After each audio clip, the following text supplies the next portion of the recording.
제가 기도해 드리겠습니다. 네. 우리 가운데 평안이 있기를 소원합니다.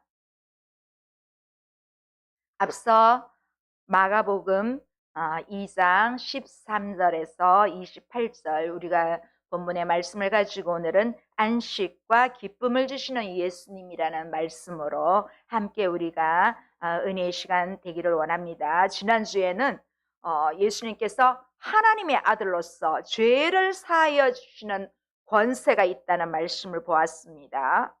죄에 대해서 알지 못하는 사람들은요, 이 죄를 사하여 주시는 권세가 얼마나 대단한지 알지 못합니다.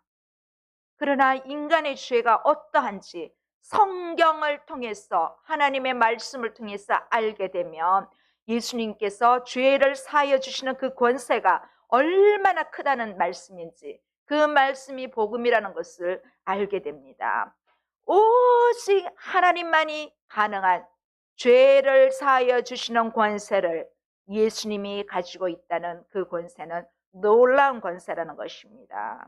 우리 인간은 원래 타락하여 근본적인 죄를 가지고 태어났기 때문에 우리는 이 죄를 사함받지 못하면 결코 이 죄악에서 벗어날 수가 없습니다. 우리 인간은 예수님께서 죄를 사하여 주셔야만이 우리의 죄를 용서받을 수 있습니다. 지난 시간에 예수님은 갈릴리 어부들을 먼저 제자로 부르셨습니다. 이번에는 세관에서 일하고 있는 한 사람을 제자로 부르십니다. 우리 앞서 읽은 말씀 한 번 더 볼까요? 13절 함께 읽겠습니다. 시작. 예수께서 다시 바닷가에 나가심에 큰 무리가 나왔거늘 예수께서 그들을 가르치시니라. 자, 예수님께서 다시 바닷가로 나가십니다. 이 가버나움에서 바닷가로 가셨다는 것은 갈릴리 호수를 말합니다. 이 갈릴리 호수라 해서 작은 것이 아닙니다. 그런데 실제로 갈릴리에 가면 호수를 레이크라 되어 있지 않고 씨라고 되어 있습니다. 바다라고 되어 있습니다. 그만큼 배가 많이 다니고 거기서 이제 어부로 직업을 가진 사람들이 계속 일을 할 정도로 수많은 배들이 띄울 정도로 작은 호수가 아니라 엄청난 큰 바다입니다. 그런데 예수님이 가시는 곳마다 많은 사람들이 따라 났습니다. 이미 예수님께서 병을 고쳐주시는 분이라는 것이 소문나 있었습니다. 그래서 어떤 사람들은, 아픈 사람들은 나도 이 예수님을 만나서 나의 병도 고침을 받아야겠다, 이런 사람도 따라 났을 것이고, 또 어떤 사람들은 건강한 사람으로서 저분이 도대체 누구기에 병도 고치고 귀신을 쫓아내고 열병을 쫓아내고 그런 분일까 궁금해서, 또 어떤 역사가 일어날까 아마 이렇게 궁금해서 따라 나선 자들도 있었을 것입니다. 그러나 예수님은 많은 다른 사람들에게 표적을 보여주시기보다는 하나님의 말씀인 천국 복음을 전하고 계십니다. 말씀으로 또 제자를 부르십니다. 예수님은 제자를 부르시는 모습 속에서도 천국 복음을 전하고 계십니다. 우리 어떤 제자를 만났는지 14절 다시 한번 보시겠습니다. 또 지나가시다가 알페오의 아들 레위가 세관에 앉아있는 것을 보시고 그에게 이르시되 나를 따르라 하시니 일어나 따르니라. 자, 가브나움에서 갈릴리 호수로 가는 길에 세관이 있었습니다. 이 세관에는 알페오의 아들 레위가 근무하고 있었습니다. 여러분, 이 알페오의 아들 레위가 누군지 아십니까? 바로 우리가 마가복음을 하기 전에 어디 보았습니까? 말씀을 주일에 마태복음을 보았잖아요. 이 마태복음의 저자가 바로 알페오의 아들 레위입니다. 자, 원래 이름은 레위였으나 여러분, 그 베드로도 원래 이름이 뭔지 아세요? 베드로 원래 이름 시몬이었습니다. 흔들리는 갈대라는 이름을 예수님께서 베드로 반석이라는 이름으로, 페트라라는 이름으로 바꿔주셨습니다. 그런데 이제 이 레위에게도 그 다른 이름으로 마태라는 이름을 주었던 것입니다. 이 마태복음 할 때 말씀을 드렸는데요. 이 마태라는 이름 뜻은 하나님의 선물이라는 뜻이 있어요. 자, 우리가 예수님의 12제자의 언급을 할 때 예수님은 처음에만 시몬이라고 또 시몬이 좀 흔들릴 때 다시 시몬이라 불렀습니다. 그런데 예수님은 항상 베드로라고 반석이라고 불러주셨습니다. 레위 역시 세관에 있던 그 레위 역시 예수님을 만난 이후에는 이름이 바뀌어졌습니다. 자, 그 이후로는 예수님을 따라다니는 제자로서 마태라는 이름으로 불러졌습니다. 자, 예수님의 부르심에 세관에 있던 그 레위 마태는 조금도 주저함 없이 예수님을 따라갔습니다. 그 이후로는 절대 레위가 되지 않고 하나님의 선물인 마태로 따라다녔던 것입니다. 자, 예수님 당시 유대인들은요, 사람들을 주로 두 가지 사람으로 구분하는 경향이 있었습니다. 그게 뭐냐면 정결한 사람과 부정한 사람으로 이렇게 분류를 했습니다. 유대인의 관점으로 보면 로마 정부를 위해서 동석의 돈을 착취하는 이 세리는 정결한 사람일까요? 부정한 사람일까요? 당연히 부정한 사람으로 보았던 것입니다. 자, 그래서 이 부정한 사람과 근처 있는 사람조차도 부정한 사람으로 보았습니다. 자, 우리가 잘 아는 삭개오 알죠? 삭개오도 세관이었어요. 이 레위와 비슷한 직종이었습니다. 거의 같은 직종이었습니다. 자, 예수님이 오신다는 소식을 듣고 뽕나무에 올라갔지요. 그런데 그 뽕나무에 삭개오의 또 트라우마가 있잖아요. 키가 작잖아요. 수많은 인파 속에서 예수님과 눈도장 찍을 수 없으니까 뽕나무로 올라갔어. 거기서 예수님의 부르심을 잊고 삭개오는 완전 그와 그의 가정이 변화된 가정이 되었습니다. 요즘 이 세관이라면 세무서인데 좋은 직장이잖아요.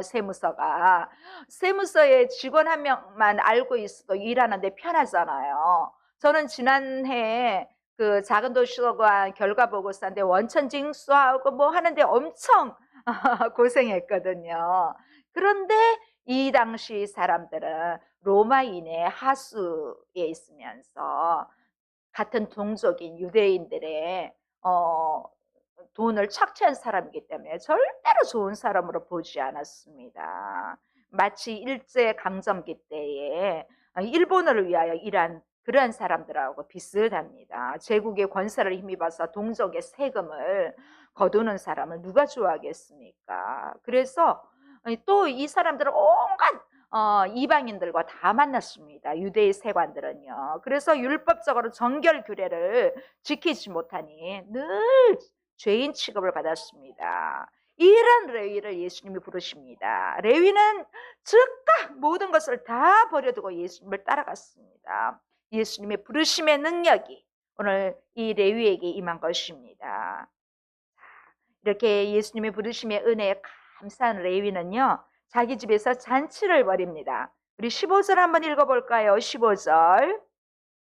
그의 집에 앉아 잡수실 때 많은 세리와 죄인들이 예수와 그의 제자들과 함께 앉았으니 이는 그러한 사람들이 많이 있어서 예수를 따르미르라. 자, 예수님은 레위를 부르신 후에 레위의 집에서 세리들과 죄인들과 식탁의 자리에 함께 앉으셨습니다. 자, 세리 레위의 집에 앉아서 잡수실 때 다른 세리들도 왔습니다. 다른 많은 죄인들도 또 예수님의 제자들도 함께 앉았습니다. 자, 여기서 죄인들이란 용어는요, 바리새인이나 서기관들이 하는 11조나 정결 규례 등을 지킬 수 없거나 지키지 않았던 그 일반적인 사람들을 말해요. 그 중에 세리들이 특별히 두드러졌습니다. 바리새인들과 서기관들이 볼 때는 다 죄인들로 보입니다.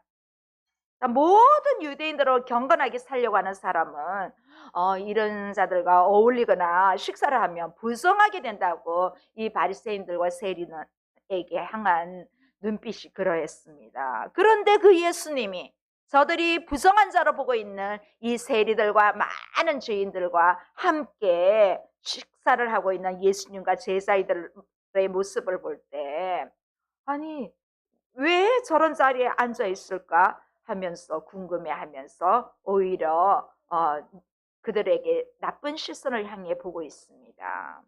왜냐하면 예수님은 죄를 사하여 주시는 권세가 있으시기 때문에 그들을 이미 용서하시고 왕의 식탁에 참여시킨 것입니다. 자, 그러한 죄인들을 부르시려고 예수님은 이 땅에 오신 것입니다. 그런데 이러한 예수님의 참된 사실을 모르고 그냥 표면적으로 보이는 겉모습만 보고 비난하고 있습니다. 앞으로 예수님과 제자들이 헤쳐나가야 할 이 하나님 나라의 운동은 이제는 이 유대를 넘어서 저 이방 끝까지 나아가는 그런 모습이 있습니다. 그것이 지금 이방인인 우리에게까지 복음이 왔다는 사실입니다.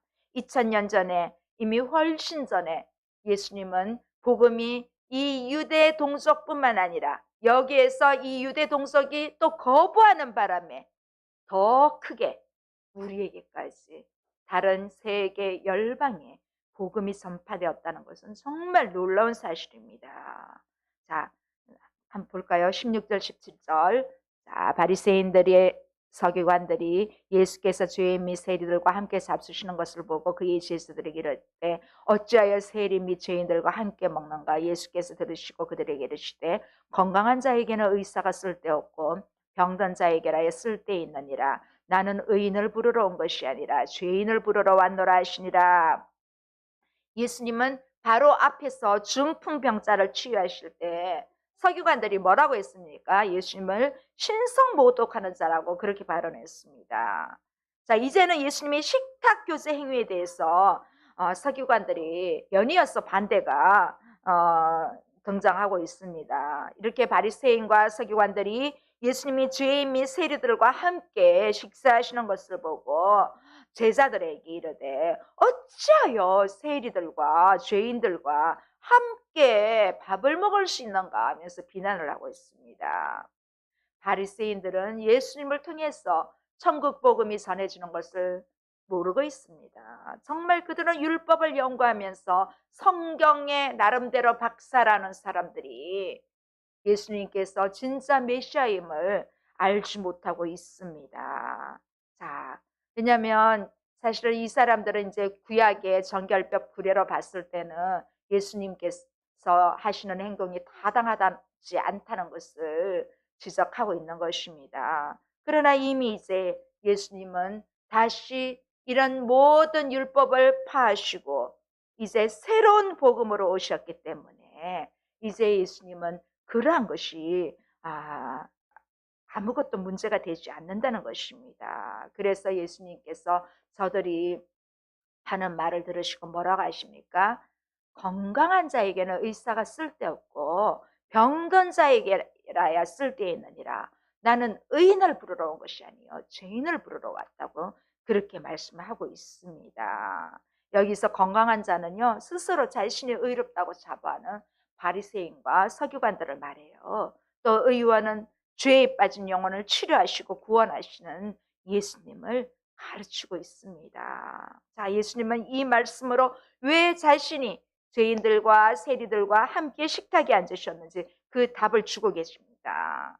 자, 바리새인들은 부정한 자를 가까이 하면 그 사람조차도 부정한다는 그러한 율법의 조항들을 좀 가지고 죄인들과 함께 식사하는 그 예수님을 지금 비방하고 있는 것입니다. 본인들은 스스로 아무런 죄도 없는 것처럼 그렇게 생각합니다. 사실 이 사람들도 오히려 거짓과 교만으로 어쩌면 예수님이 보시기에는 가장 복음이 필요한 제사함의 권세가 필요한 사람이 이들이라는 것을 보여주고 있습니다. 그런데 바리새인들은 예수님을 정죄하기 위해서 예수님이 어떻게 영적인 일을 하시면서도 금식은 하지도 않나 하고 이번에는 금식으로 다시 한번 논쟁을 합니다. 18절 보시겠습니다. 18절 함께 보시겠습니다. 시작. 요한의 제자들과 바리새인들이 금식하고 있는지라 사람들이 예수께 와서 말하되 요한의 제자들과 바리새인의 제자들은 금식하는데 어찌하여 당신의 제자들은 금식하지 아니하나이까. 자, 서기관들의 적대적인 질문이 끝난 후에 이번에 연이어서 종교적인 실천으로 금식에 관해서 다시 의의를 제기합니다. 여기 보면 요한의 제자들과 바리새인들이 나옵니다. 이 요한의 제자들과 바리새인파 사람들은, 그들의 제자들은 금식을 하는데 왜 선생님의 제자들은 금식하지 않아요? 그렇게 바리새인들이 묻고 있습니다. 자, 요한의 제자들은 이 바리새인의 그 제자들과 같이 뜻을 모으고 이렇게 구약 성경 토라에 규정되어 있는 대로 이렇게 아마 한 번에 그 금식은 반드시 했을 거예요. 주로 대속죄일에 하지요. 그리고 다른 금식 규정들을 또 준수했습니다. 바리새인들은 일주일에 주로 2번 금식을 해요. 월요일과 금요일에 금식을 해요. 월요일과 목요일에 금식을 해요. 그러나 이 바리새인들은 자신들이 금식하는 것을 의로 여기면서 그렇게 하지 않는 예수님과 예수님의 제자들을 단죄하고 있습니다. 좀 그들의 주장이 억지스럽기는 하지요. 그래서 예수님은 어떤 이 사람의 질문에 대해서 결혼이라는 이미지로 다시 대답을 하십니다. 자, 19, 20절 볼까요? 시작. 예수께서 그들에게 이르시되 혼인집 손님들이 신랑과 함께 있을 때에 금식할 수 있느냐? 신랑과 함께 있을 동안에는 금식할 수 없느니라. 그러나 신랑을 빼앗길 날이 이르리니 그날에는 금식할 것이니라. 자, 예수님은 신랑이 함께 있을 때 금식할 수 있느냐 하고 묻습니다.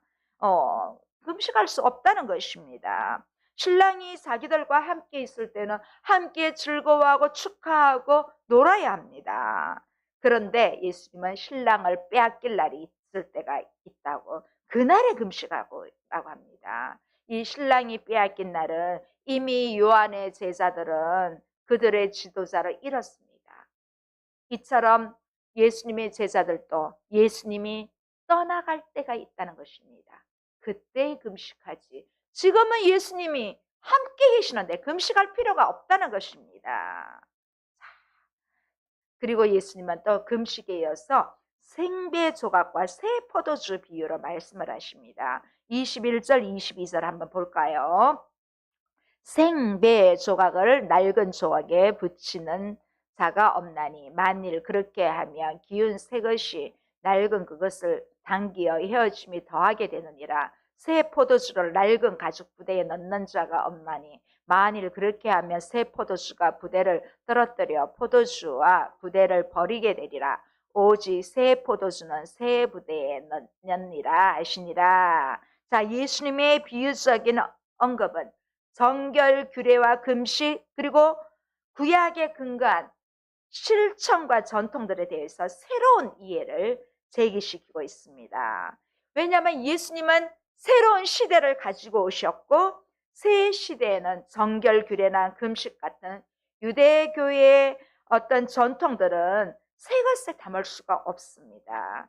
여러분, 이 생배 조각은 좀 뭐라고 할까요? 새로운 천 조각이라고 보면 됩니다.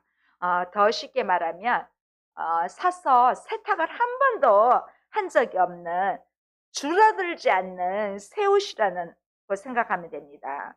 우리가 그 겨울에 털 스웨터 있잖아요. 털 스웨터를 사서 갑자기 뭐 뜨거운 물에 넣거나 뭐 이렇게 해버리면, 세탁을 하고 나면 사이즈가 줄어들 때가 있어요.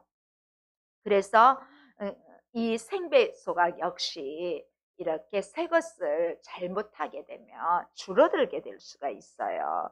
그래서 이 줄어든 천에다 낡은 옷이 찢어졌다고 거기에다 천 조각을 붙이면 어떻게 될까요? 그러면 이것이 당장에는 모를 수 있겠지만 다시 세탁을 하거나 하면 또 이렇게 옷이 급격하게 줄어들게 되는 것입니다. 이렇게 옷결이 찢어지거나 망가지게 될 수도 있습니다. 여기서 이 낡은 옷은 그들이 신봉하는 유대교가 될 수가 있습니다. 이 새로운 천조각은 예수님께서 가지고 오신 복음입니다. 복음을 자꾸만 율법에 끼워 맞추려고 하면 다른 한쪽이 또 다른 한쪽을 망칠 수밖에 없습니다. 예수님은 율법 시대에 금식 문제를 가지고 복음 시대를 살아가려는 저들의 모습을 경고하고 있습니다. 또 생배 조각에 이어서 새 포도주 이야기로 아직 발효되지 않는 그 포도주 상태를 가지고 예수님은 또 비유하고 있습니다. 이 가죽 부대 안에 발효가 시작되면 그 부피가 늘어나게 됩니다. 그런데 이 새 가죽 부대는 유연하고 신축성이 있어서 부피가 늘어남에 따라 더 늘어납니다. 만일 낡은 가죽 부대를 쓰면 포도주가 발효될 때 늘어나는 부피를 견디지 못하고 터져버립니다. 네, 우리 작은 예로 콜라 먹을 때도 콜라나 사이다를 조금만 이렇게 엎드리게 되면 그게 팽창해 버리잖아요. 바로 비슷한 원리입니다. 예수님은 헌 가죽부대 같은 바리새인들의 금식을 합당하게 여기지 않습니다. 이제 예수님께서 오심으로 율법이 완성되고 새로운 하나님 나라를 맞이하는 새 기쁨의 새 나라가 왔음을 말씀하고 계십니다. 혹시 우리도 바리새인들처럼 율법의 형식에 매여 있지는 않습니까? 내가 가지고 있는 신앙이 바른 신앙으로 알고 다른 사람들을 나와 다르다고 혹시 조금 비교하지 않았습니까? 마음으로 정죄하지는 않았습니까? 그런데 사실은 속은 비어 있고 이렇게 껍데기만 있는 경건은 아무런 유익이 없습니다. 자, 겉으로는 종교적인 모습으로 살지만 중심에는 이 바리새인들이나 서기관들처럼 아무것도 담고 있지 않다면 어떻게 하나님 보실 때 바른 신앙을 가졌다고 할 수 있겠습니까? 무언가 하지는 않고 행위를 강조하는 것보다는 그 안에 정신과 마음을 담는 것이 정말 중요한 것입니다. 또 이어서 바리새인들은 예수님의 제자들이 안식일에 행하지 말아야 할 것을 했다고 제기하고 있습니다. 자, 23절, 24절 한번 볼까요? 자, 함께 읽으시겠습니다. 안식일에 예수께서 밀밭 사이로 지나가실새 그의 제자들이 길을 열며 이삭을 자르니 바리새인들이 예수께 말하되 보시오 저들이 어찌하여 안식일에 하지 못할 일을 하나이까. 자, 바리새인들이 안식일에 예수님의 제자들이 이삭을 자르는 것을 본듯 싶습니다. 자, 미리 싹 자르는 그 자체는 율법에 반대되는 행위가 아닙니다. 그런데 추수 행위가 된다면 율법에 반하는 행위가 됩니다. 생명이 위급한 그러한 경우에 안식일 규정들을 무효화할 수 있지만 여기서는 그러한 예외적인 상황이 반영되어 있기 때문에 그러한 암시가 전혀 없습니다.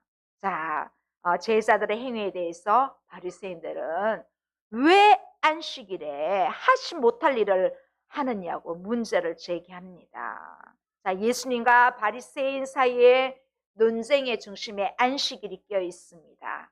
이 시간 우리 역시 이 안식일을 한번 점검해 보아야 합니다. 자, 우리는 안식일에는 안식일의 정신, 주일에는 주일의 정신이 있다는 것을 오늘 기억해야 됩니다. 그 정신이 무엇인지 제대로 알고 우리는 하나님께서 주시는 선물을 이 안식하며 온전히 주일을 보낼 수 있어야 합니다.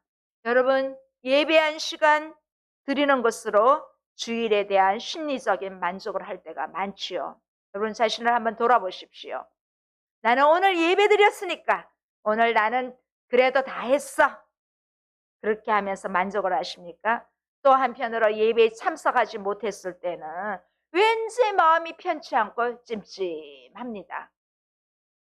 하지만 예배를 1시간 드리는 것 정말 중요합니다. 왜냐하면 예배가 주일에 꽂히고 정점인 것은 맞지만 우리가 예배 드렸다는 것으로 다 주일 성수했다는 것은 아닙니다. 예배를 통해서 하나님을 대면한 그러한 주일 정신, 또 안식일 정신으로 우리는 하루를 살아가야 된다는 것입니다. 예전에는요, 주일에 하지 말라는 것들이 되게 많았습니다. 특히 어떤 교단에서는 주일에는 돈 쓰면 안 되고, 주일에는 장사도 하면 안 되고, 오락도 하면 안 되고, 정말 하지 못하는 것들이 많았습니다. 자, 이런 것들을 다 지키려면 상당히 힘듭니다. 오늘도 우리 함께하는 지체들 중에도 일하러 간 사람도 있습니다. 이렇게 주일을 일해야 하는 그러한 형편들이 있기 때문에 참 믿음을 지킨다는 것이 쉽지 않습니다. 자, 정말 옛날에는 그러한 지켜가면서 그런 예배를 다 드렸습니다. 그래서 주일을 온전하게 하루 지키지 않으면 우리에게 무슨 해가 오는 것처럼 그렇게 생각을 했습니다. 자, 지금은 이러한 엄숙주의는 사라졌지만 또 한편으로는 개척교회 목사로서는 그렇게 한번 해보면 좋겠다는 그런 마음도 있습니다.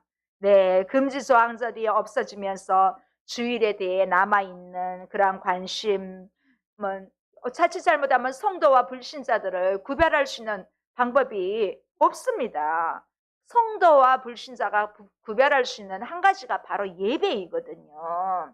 자, 예배를 빼면 사실 우리도 똑같습니다. 여러분, 예배 안 드리면요, 나가면 불신자들하고 똑같은 것입니다. 무엇을 하면 안 된다는 이런 안식일 규정을 만들어서 안식일의 정신을 훼손시킨 것과 예배만 드리면 주일을 지켰다고 생각하는 거나 크게 다른 것은 없습니다. 그때 예수님은 다윗의 이야기를 하십니다. 자, 25, 26절입니다. 예수께서 이르시되 다윗이 자기와 함께한 자들이 먹을 것이 없어 시장할 때에 한 일을 잊지 못하느냐. 그가 아비아달 대제사장 때에 하나님의 전에 들어가서 제사장 외에는 먹어서는 안 되는 진설병을 먹고 함께한 자들에게도 주지 아니하였느냐.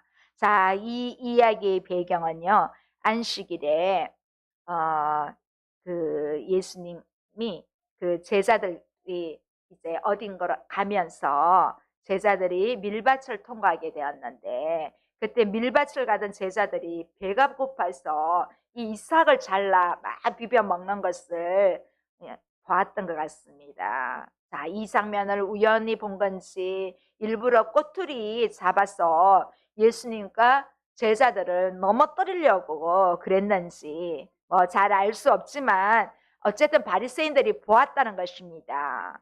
왜 안식일에 일하는 것을 엄격히 금하고 있었던 그들이기 때문에 예수님과 제자들은 바리새인들에게 현장에서 딱 걸린 것입니다. 자, 안식일법과 정결법을 중시하던 바리새인들이 시비를 걸어왔습니다. 그때 예수님이 다윗 얘기를 꺼내십니다. 다윗도 배가 고팠을 때 대제사장만 먹을 수 있는 진설병을 먹지 않았느냐. 예수님께서 구약의 말씀을 또 이렇게 인용해서 하십니다. 제자들도 배가 고파서 이삭을 먹은 것 뿐입니다.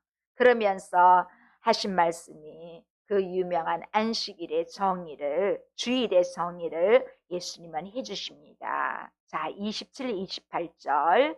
또 이르시되 안식일이 사람을 위하여 있는 것이요 사람이 안식일을 위하여 있는 것이 아니니 이러므로 인자는 안식일에도 주인이니라. 자, 안식일은 사람을 위해서 주신 하나님의 선물이라는 것입니다. 이 주일은 우리에게 주신 하나님의 선물입니다. 안식일의 진정한 의미가 오늘 우리에게 확실하게 마음 깊이 새겨지기를 원합니다. 유대인들이 지내는 안식일과 우리가 지내는 주일은 조금은 다릅니다. 그러나 그 정신은 같습니다. 주일은 세상 사람들에게는 육체의 쉼을 통해 돌아올 때 새 주간에 더욱 일을 효과적으로 잘 하기 위함입니다.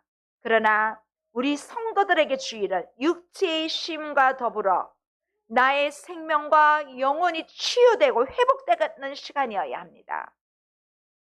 안식일의 유래는요, 이 창조 때부터 있었습니다. 하나님은 6일 동안 천지를 창조하시고 마지막 날에는 쉬셨습니다. 이스라엘 백성들은 애굽에서 하루도 쉬지 못하고 육체적인 노동으로 시달렸던 사람들입니다. 그런 사람들에게 하나님은 출애굽한 이후에 이들에게 쉼을 명령하셨습니다. 하루 쉬면 죽을 것 같고 망할 것 같은 생각을 과감히 버리고 믿음으로 쉬라는 것입니다. 이 말씀은 오늘날 우리에게 주시는 말씀입니다.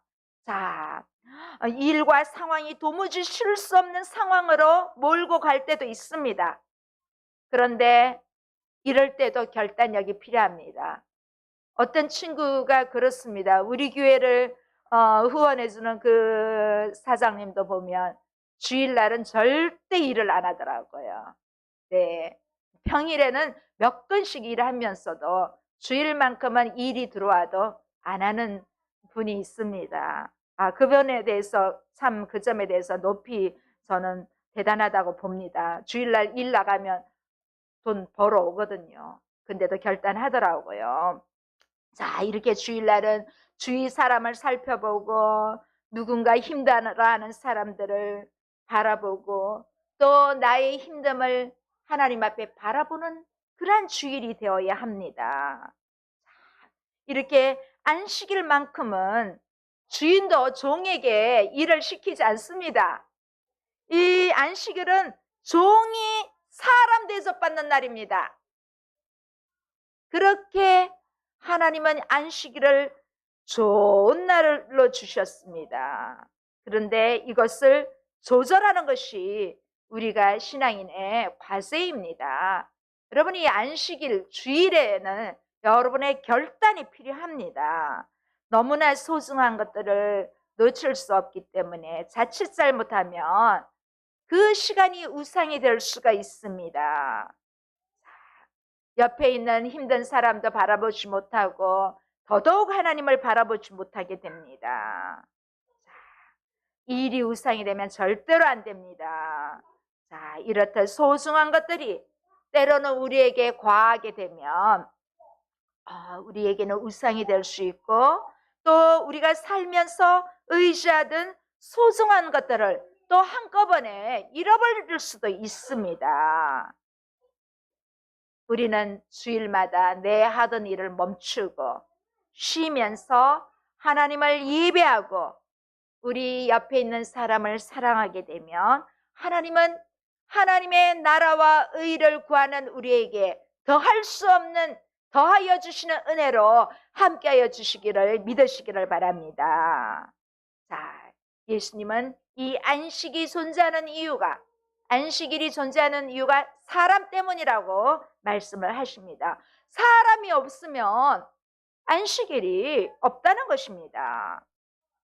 하나님께서 안식일을 만드신 그 목적은 사람으로 하여금 엿새 동안은 열심히 일하라는 것입니다.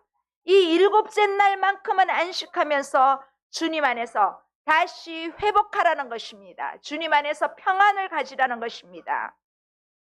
이런 와중에 예수님은 안식일은 사람 때문에 있는 것이 아니라고 말씀하시면서 안식일에 대한 정의를 재확립하여 주신 것입니다. 28절 마지막 말씀 한번 보시겠습니다. 이러므로 인자는 안식일에도 주인이니라. 이런 결론적인 말씀으로 오늘 예수님은 메시아로서 안식일에 대한 권위를 가지고 말씀을 하십니다. 자, 하나님 나라를 자신의 인격과 사역 안에서 가져오신 예수님은 구약이 보여주신 참다운 안식의 주인이심을 예수님은 보여주고 계십니다. 우리 안식일을 주일을 무엇보다 잘 지키는 예배자의 한 사람으로 오늘 예배에 참여한 여러분 모두를 축복합니다. 이 시간 이후에도 주님이 주신 참다운 안식을 가지면서 평안의 주일이 되시기를 주님의 이름으로 소원합니다. 함께 기도하시겠습니다. 함께 기도하시겠습니다. 좋으신 하나님 아버지 감사합니다. 오늘 우리에게 주의를 지킬 수 있도록 우리의 마음을 주님 앞으로 인도하여 주시니 감사합니다. 여기서 끝나지 않고 주의를 통하여 참된 쉼과 주님이 주신 안식으로 인하여 참된 위로를 받으면서 우리가 오늘 하루를 잘 보낼 수 있도록, 그리고 내일 또 세상을 향해 나아갈 때 엿새 동안 이 힘의 원동력이 되어줄 수 있도록 주여 은혜를 베풀어 주시옵소서. 감사합니다.